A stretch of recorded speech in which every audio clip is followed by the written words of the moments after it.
आधी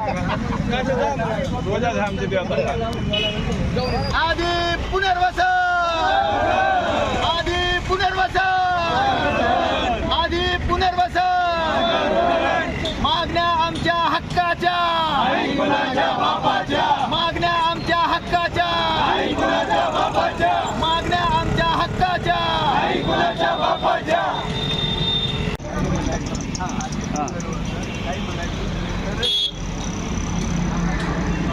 आधी पुनर्वसन, आधी पुनर्वसन. उपोषणाच्या संदर्भामध्ये आज तब्बल आमच्या 11 मागण्या आहेत. त्या मागण्यामध्ये सर्वात महत्त्वाचा मुद्दा आहे तो आमच्या पुनर्वसनामधल्या पाण्याचा मुद्दा, जो की अतिशय घातक अवस्था पाण्याची आहे ती पूर्ण करण्यात यावी. त्यानंतर रस्त्याचा सुद्धा प्रश्न अतिशय गंभीर आहे, तो सुद्धा पूर्ण करण्यात यावा. विजेचा सुद्धा प्रश्न तेवढाच अतिशय गंभीर आहे. त्यामध्ये आमची एक विशेष मागणी ही राहिली की ज्यावेळेस वीज तुम्ही कनेक्शन देता त्यावेळेस एक पैसे म्हणून आकारला जातात. जे पैसे तुम्ही आकारले जातात ते किमान आम्ही पुनर्वसित म्हणून आम्हाला ते माफ करण्यात यावं आणि किमान इथूनच्या पुढे 2 वर्षापर्यंतच्या वीज बिलसुद्धा आम्हाला माफ करण्यात यावं अशी आमची एक मागणी आहे. त्यामध्ये वयवर्ष 21 वर्ष पूर्ण ज्यांची झालेली आहेत, शासनानं वय ठरवलेलं आहे की ज्याचे वय 21 वर्ष पूर्ण होतो तो लग्नासाठी तयार आहे असा एक बाब असते. तर वय वर्ष 21 वर्ष पूर्ण ज्याची आहेत त्यांना सरसकट व्यवस्थित विना अट वाढीव कुटुंब मावेजा त्यांना देण्यात यावा. त्यानंतरचा मुद्दा आहे बेघरांचा सुद्धा अतिशय भयानक प्रश्न आमच्याकडे आहे. ते बेघरांना सुद्धा प्लॉट वाटप करण्यात यावे, कारण ते आमच्याकडे उपलब्ध आहेत. त्या उपलब्धतेतून त्यांचा आहे.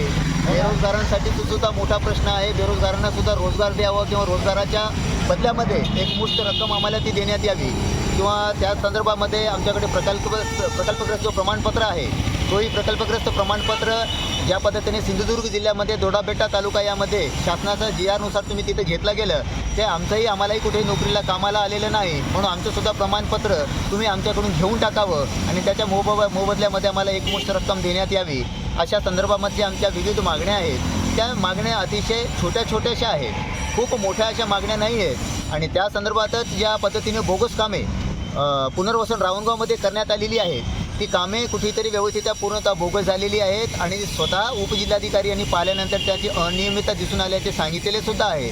परंतु त्यानंतरही सदरील अधिकाऱ्यांनी सदरील गुत्तेदारावर सुद्धा कार्यवाही केलेली नाही. अत्यंत बोगस कामे म्हणजे कुठेतरी यांचा पाठबळ आहे असं आम्हाला स्पष्टपणे दिसून आलेलं आहे. म्हणून आमच्या मागण्यामध्ये प्रथमतः ही सुद्धा मागणी आहे की कार्यकारी अभियंता, उप अभियंता व शाखा अभियंता लेंडी प्रधान प्रकल्प विभाग देगलूर यांना दोषी मानून कलम 198, 255 आणि 318 नुसार भारतीय न्याय संहितेच्या या विविध कलमान्वये त्यांच्यावरती गुन्हे दाखल त्यांना निलंबित करण्यात यावं. त्यासोबतच ज्यांना मुलगा नाही अशांना सुद्धा लाभ मिळालेला नाही, मात्र ज्यांना मुली आहेत त्यांना सुद्धा व्यवस्थितरित्या वारस मानला जावं. कारण कायद्यानुसार भारतीय राज्यघटनेमध्ये 2 कलमे अशी आहेत 14 आणि 15. कलम 14 म्हणतो की कायद्यासमोर सर्व समान आहेत. मग मुलगा आणि मुलगी हे कायद्यासमोर समान आहे, तर मग मुलीला का वारस मानण्यात येऊ नये? त्यांनासुद्धा म्हणजे ज्याला मुलगा नाही त्याला मुलगी वारस म्हणून त्यांनासुद्धा वाढीव कुटुंबाचा मावेजा देण्यात यावा. त्यानंतर कलम 15 म्हणतो की धर्म, लिंग, वंश, जात यानुसार भेदभाव करता येत नाही. मग तुम्ही मुलाला त्याचा लाभ दिलात, मग ज्याला मुलगाच नाही, ज्यांना मुली आहे, मग धर्म, लिंग म्हणजे पुरुष आणि स्त्री त्यामध्ये येतात. तुम्ही असा भेदभाव करू शकत नाही, घटना म्हणत असते. मग तुम्ही इथं असा भेदभाव का केलात? तर हा भेदभावाची तफावत दूर करून तात्काळ त्यांना न्याय देण्यात यावा. ज्यांना मुली आहेत त्यांना सुद्धा त्या संदर्भामध्ये त्याचा लाभ देण्यात यावा. बेरोजगारांचा प्रश्नही तात्काळ सोडवण्यात यावा. अशी आमच्या रास्त मागण्या आहेत आणि जोपर्यंत या मागण्या पूर्ण होणार नाहीत आणि स्वतः जिल्हाधिकारी इथे येऊन हे मुद्दे समजून घेणार नाहीत तोपर्यंत हा आमरण उपोषण चालू राहणार आहे. आता isakal.com आहे देशातील नंबर 1 ची मराठी न्यूज वेबसाईट. प्रत्येक अपडेटसाठी isakal.com ला नक्की भेट द्या.